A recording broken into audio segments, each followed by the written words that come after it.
Hi, everyone. Welcome back to Wade into Wealth. I'm Chuck Wade. My brother Ethan is here. We're glad to be here with you, sharing this journey to financial wellness together.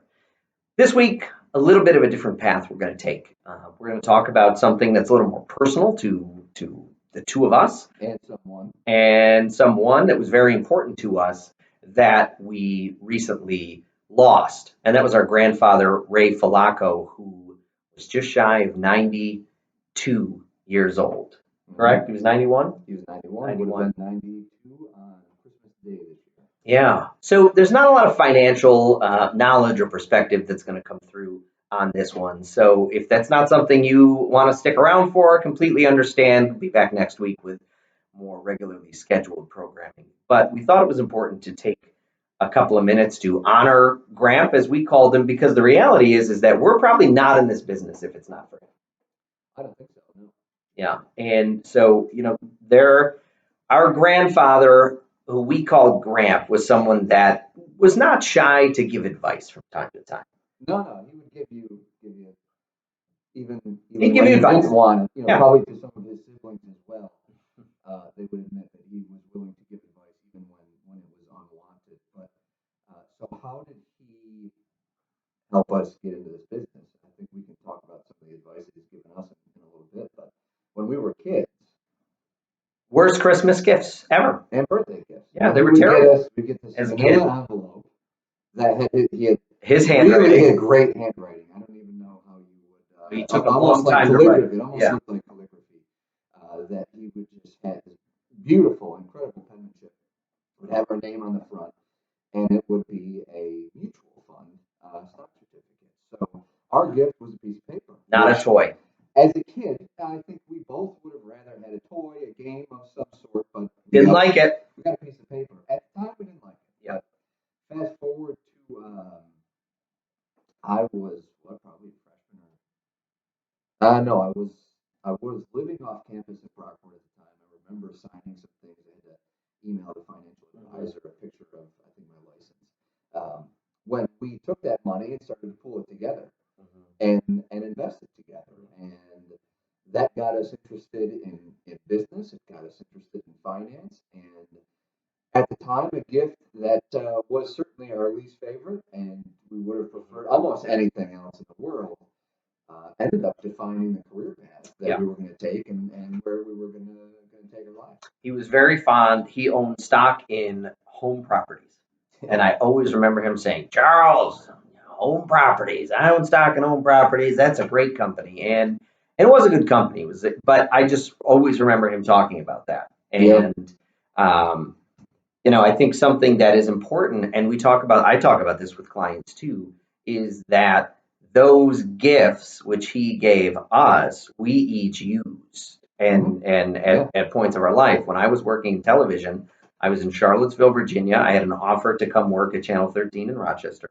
Part of my contract was there was a significant buyout that if I left early, I had to pay the TV station money. Now, I did not have any money. In fact, I had negative money. I had debt. And I had this job offer to come home. And I didn't have any money. And I remember calling home and, mom and dad saying, well, there's that money your grandfather invested for you all these years ago. And so I called him, and that was the money I used to buy out my contract. So I was able to move back home. And I told him shortly after that, like, you gave me the greatest gift. You gave me the gift of being able to come home. And I've never forgotten that. And I share that with clients when they're talking about investing for children or grandchildren, the benefit and potential that a gift like that has for someone. Yeah, I think in the moment when you're doing it, it's easy to overlook. But those were gifts that clearly had very significant impacts on us that also changed the trajectory of the careers that we took, which also mean that they meaningfully changed the life that we have with our families and with our clients as well. So we owe a lot to him for that. We also owe a lot. You're not the handiest person in the world. Nope. I'm not either, but when compared to you with the bar set very low, I'm probably considered a very handy person It's a under those circumstances. Very low bar. Our grandfather was someone that was very handy. I mean, a carpenter, incredibly so. Yeah. Very handy, very resourceful. Built, additions onto the home he shared with our grandmother. Had a workshop we spent a lot of time in as kids, and he was a Navy veteran. He was very proud of that. He served in the Korean War. He was a Navy diver. So if you saw the movie Men of Honor with Cuba Gooding Jr., those big suits, the big brass diving helmets. Yeah, that's what he did. What he was doing. And he had some amazing stories that would make us laugh. That some of those we don't need to share here. We can keep those for ourselves. Right. But there are some pretty funny stories from our time with Graham. I will share one that to this day makes me laugh and smile. I have a couple, but the first one is when I was younger, I spent a lot of time at our grandparents' house. And I don't even remember how much, but mom and dad have said you spent every weekend there. Yeah. And I would spend the night, and the weekends when Grandpa wasn't working, he'd be home and he'd be in his workshop. And so he'd let me go out and he taught me how to saw and he'd build a fire and let me hold the stick in the fire. And how old do you think you were? I was 7, 8. I was young. So teach you to saw, light a fire. Yeah, and he always supervised me, and he was he taught me how to hammer a nail. Was very methodical with that. Except for when he was at work, and then perhaps. Yeah, no, I'm getting to that story. So the first story I want to tell is that he was the one when I would say, "Grandpa, I got to go to the bathroom." He'd say, "Charles, just go behind the barn. Go behind the barn. They live back in the woods in Pavilion. Go behind the barn." So I would. I'd go behind the barn and go to the bathroom, which I just thought was the greatest thing in the world. And he'd say, "Don't tell your grandmother."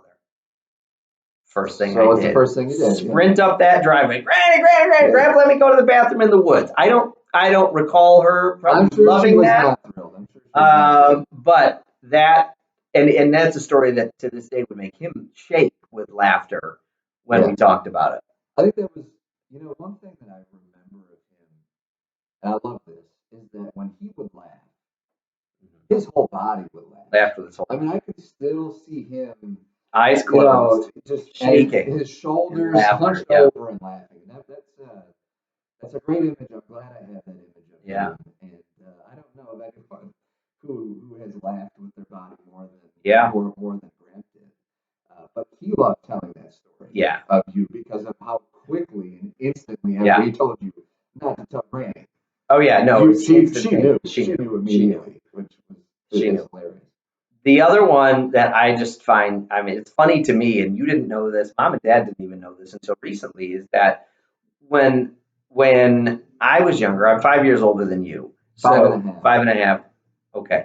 I spent a lot of time over there. And during the week, he was working. So he worked for Nalgene, which those water bottles, those indestructible plastic water bottles, Thermo Fisher, he was like a foreman or a manager.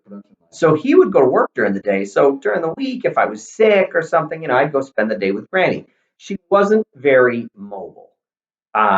And also kind of let me do whatever I wanted. Mm-hmm. So I would go searching through the house, found some of his old butane lighters from when he was in the Navy, which luckily didn't have any oil. Again, taught you how to start a fire while he was Right. But one day, I took out a hatchet. He had a bunch of hatchets. I remember a black handle. I thought it was really cool. And I used to like to watch cowboy and Indian movies. So I'm thinking I'm going to go out in the yard by myself and play with this hatchet. So I go to a tree and I start chopping at this tree. I don't know, 7 or 8 years old, just chopping at it. I don't know what I was doing. And I didn't really do anything other than put some marks on it. And then I went and put it back and forgot about it. The next weekend, he calls me over and he goes, "Hey, Paul Bunyan, what are you doing trying to cut down my trees?" And I don't remember anything. I think after that, he probably said something along the lines of, "Don't do that. Don't do that. It's dangerous." But I just remember him saying, "Hey, Paul Bunyan, what are you trying to do? Cut down my trees?" Yeah, he always had such a raspy, kind of. And I remember, but when you go see him and his embrace would be, "Hey guy," and he's going for a hug, and he'd give you a kiss on the cheek, and he'd always have this scruff. Just a day old scruff rub against your feet. Even a year ago, always he would always just smack the back of your head as he's giving you a hug and giving you an embrace. So, hey guy. Hey guy.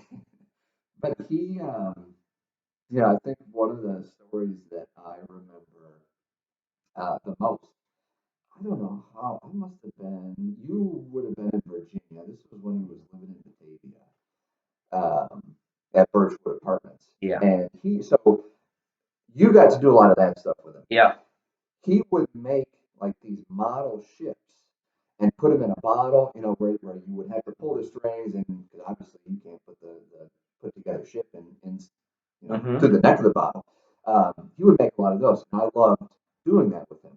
But he wasn't doing them based on a set of prints. He just made them. He was doing them based on what he felt needed to be done. And they were impeccable, beautiful, beautiful woodwork that was done with them.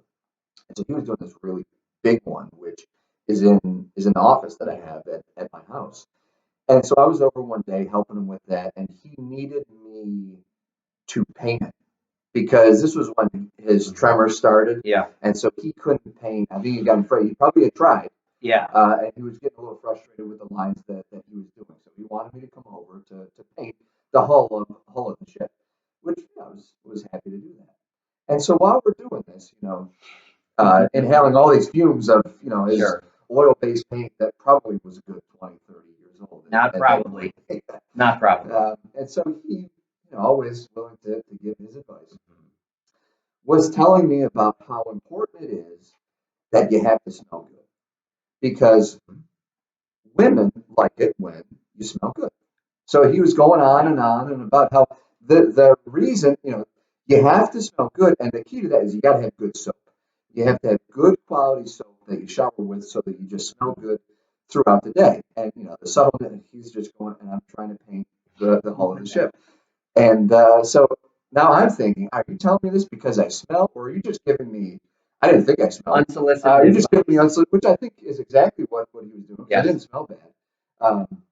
And so at the end, he was nice enough and generous enough to offer me some bars of soap to take with me so that I could heed his advice and make sure that I had a nice, long-lasting, subtle smell throughout the day so that people would enjoy that. But that's the type of stuff that he would do, the unsolicited advice, which we look back at that now, and I think of him giving me bars of soap that I'm sure I probably never used them, but I certainly appreciated the gesture at the time, and we did get the hull of the boat painted, to his satisfaction. But it also reminds me of the best sandwich that I've ever had. Now it's not like it was. I remember having it. It was in their house in Pavilion. It wasn't at when they moved to Batavia. I like bologna. I've always liked bologna, and it was a bologna sandwich with mustard on white Wonder Bread. Now, growing up in the Wade house, we never had white Wonder Bread. Whole wheat. We had whole wheat, tough. Terrible. Yeah, not terrible. Not good. Terrible sandwich. To the point where we just didn't have sandwiches a lot at all because the bread was just wheat. Not worth it. Wasn't any good. But now I also, when I would have bologna sandwich, I would never put mustard on it. I always put ketchup on it. Yeah. But we were in his house, so it was being done his way, and that was the amount of mustard that he put on it, the bread, the bologna, the type that he had. To this day, I will never forget. That was hands down the best sandwich I'd ever had. He cut it the long diagonally. Triangular. Yeah. Triangles. Awesome. It was good tuna salad too. I mean, he was great. He was a solid guy all around. Made good tuna salad, pasta fazool. He would make a lot when I would go over. The bow tie and with the beans. He would make that a lot. Well, we got to talk about his steak. Okay, the man was a good cook. Man. Oh man! And so they had, he had like an outdoor grill, built into the foundation of their house. And I remember as a kid, him marinating steaks with some Worcestershire sauce, some garlic, and lemon juice, and that's all. And that was I remember like that smell to me is a smell from childhood. Yeah. And I remember liking the steak, but there always being a lot of fat on it. As we got older, the man would cook a steak, and it was almost as if the cow was still alive. He made rare look like something completely well done. Yeah. So when we were, you might have been in Virginia. Yeah, I wasn't home for a lot of this. He had this. It was a gas grill old Yeah. gas. It was probably his from years and years. Yeah.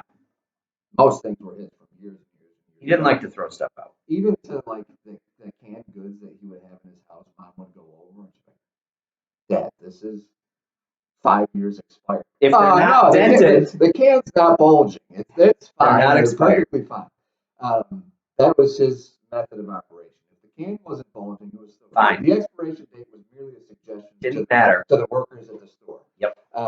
But he had this gas grill that he like disassembled it all. I don't know why. Maybe he was just bored or something and wanted something to do. So he had this gas grill, and he took all of the components of it to be a gas grill out so that it would be a charcoal grill for him, which seemed like it'd be easier to just buy a small charcoal grill, but that wasn't how he did stuff. He would make stuff his own way. And so one thing I remember most about that, aside from this story, is that like the hinges on it were horrible. And it had this really heavy cast iron top. I remember that would like slam down. It's a wonder that he and I did not snap our fingers off when we were shutting that thing, if it would fall in accident. And so he'd been working on it, tinkering around at Mom and Dad. They had it in the barn. That's where they were storing, because he had an apartment in Batavia, so he didn't have a lot of storage space. So stuff would get stored in Mom and Dad's barn. And he and I were working on it, and he wanted to cook steaks for all of us. Me, with the exception of you, because you weren't there, but me, Mom, Dad, and himself. Yep. So he gets these really good looking steaks. And we get finally he finished up the grill. There's actually a picture of him and I standing next to the grill. I was looking at it a couple weeks ago. And he put the steaks on. We got the fire going, put them on. And they were on for like, mind you, these were big steaks, they were not small steaks. He's like, you cook them, because I was doing it. You cook them 1 minute on each side, and not a second longer. And he was adamant about this. It's 1 minute on each side, no longer. So I'm thinking like, I'm not going to tell him no. He's great. I'm not telling him no. Oh man. But I'm thinking, these are thick steaks too. They would have been. This is not going to go well with Mom. Mom, like, she wants everything. If she doesn't eat steak much. No, but it's got to be like medium really well done. Right. There's no very well done. So I'm thinking, 1 minute on each side. All right. I'm trying to, distract him so I can get it a little longer, but that wasn't. He knew. Like, you flip that over. Hey, guy. Flip it over, and we're taking these inside. So, to his standards, they're done. To anyone else, they're nowhere near being even considered rare at that point. No, they're red. And they're red inside, not pink, red. There's blood on the plate. And I put it on Bob's plate, and she's like, well, you can't, unless you watch this video, you can't see the face that she made, where her eyes just kind of lifted up, bug eye, like, what is this? And she made me put it in the microwave. We could do all this stuff. Grant was content with his. I had to go back outside and keep cooking the other three. And even that Mom would not eat this. After seeing it on the plate, she would not eat it. She was done. She was done for the day. But Grant did have his thing to his method. He didn't like to cook them that long. No. Didn't want to cook them. Basically, that still needed to move. When you put that at a heartbeat. Those sticks at heartbeats. Yeah, for sure. And one thing I had, this is a little bit more of a serious thing, was his determination to get a job done, which once you started it, you didn't stop. Yeah. And you didn't stop until you were done. And there's a couple examples that I have. Mom and Dad wanted a railing put in. We had this, I don't know how to describe this stairway. There were access points from both sides. that had two access points. Yeah, and then it would meet in the middle, and it was a T. Yeah, it'd meet in the middle, and then you would go upstairs and the upper part of it. And they wanted a railing put out there. And at this point, he had a tremor, and he was shaking. And when they moved, they probably still had the pencil marks of him, his shaking on the wall for measuring it out. He got that railing, and it was straight. It was a good railing. There was no mistakes made, and he got it done. But the biggest one that I remember is that he had this really, really big and heavy work table, which at his apartment in Batavia was, you had the entryway, and there was the work table with all the stuff that he was working on the left side, and massive steel leg, very, very heavy table. It's one now that our boss, George Convoy, has in his garage with his cars. He's put wheels on it so he can wheel it around. I didn't know that. George I think I has knew it. that, but I Yeah, forgot. George has it in his garage. Very useful for him, for which else Yeah. we wouldn't be using it. But this was when he was moving. He was going into the Greens and Leroy, his assisted living facility that he was in for a while. And so we were moving, and I had there must have been 4 bolts, big, heavy steel bolts on each side that held the legs to the top of the table. And he wanted me to come over because he couldn't flip it. I mean, the table was really, I'm amazed that I was able to flip it over, to be perfectly honest, when I think about it now. And he needed me to get the bolts out and be able to take it out. So I got over there, and there are 4 bolts on each side that I noticed as I'm looking at, because I had to get under, because I couldn't, it was too heavy for me to flip it over. I mean, I eventually had to flip it over, but I had to get under and look and see what I had to do. 4 bolts on each side were supposed to have been there, but there was 1 bolt on one corner, and on the opposite corner was the other bolt. Not because he had been operating with that, but because he knew I was coming over. He didn't want me to have to be there forever, and he took the other 6 bolts out, which I think of that now. And with the tremor that he had, to lean under and bend down and get those bolts out, that had to have taken him at least an entire day to get those 6 out. Yeah. And that was, I could have done that, but he didn't want me to do that. And he did. He left just enough for what he knew he absolutely couldn't do. Yeah. But the rest of it, he had to have committed at least an entire day's worth of work to get those bolts off. Very proud man. Yeah. Very proud man, very prideful man. Bought each of us our first suits. Yeah. Bought me, I took me to. Yeah, wore mine my freshman dance. We'll wrap this up in a couple minutes, but he took me to Marketplace Mall. They were still living in Pavilion. I was sophomore in high school, I think. Which meant you probably had to go through Avon. Well, that's where I'm going. Is that, yeah, no, all roads to Rochester went through Avon, which we always just, we went through Avon. Which they don't, by the way. They don't. It doesn't actually. Well, he took 15. He basically took 15 all the way in from Avon into Henrietta into the mall. But bought each of us our first suits. Came to our games. Was very supportive. Always had some advice. But is someone that I think he always did what he thought was the right thing. Yeah. Sometimes it wasn't. Right. Sometimes it wasn't. But he always did what he thought was the right thing. And just a good man. And we were lucky to have time with him, to have experiences and memories with him. And really, I think we're here today in good part thanks to him. Yeah, I don't think. I know we are. And he was my first client. That was my first client. Yeah. My first client. And he was a good man. And so I think the best way to end this podcast, it's the last thing I ever said to him when he was nearing the end of his life. We'll end this podcast, and I think you know what I'll say, is he had 2 words, because for the longest time, he wouldn't say I love you. For a very long time, he did as he got older as he got older, he would say it. But he didn't say I love you, and he didn't say goodbye. Now, eventually, he would, as he got older, he would tell us that he loved us. He would. No, he would. And you knew he did. It's just he didn't really say it. Yeah. Say, all right, guy. And then he would say, so long. And so I think that's a fitting way to end this. We'll be back next week with more on finance and the like. But for now, in memory of our grandfather, Ray Follaco, so long.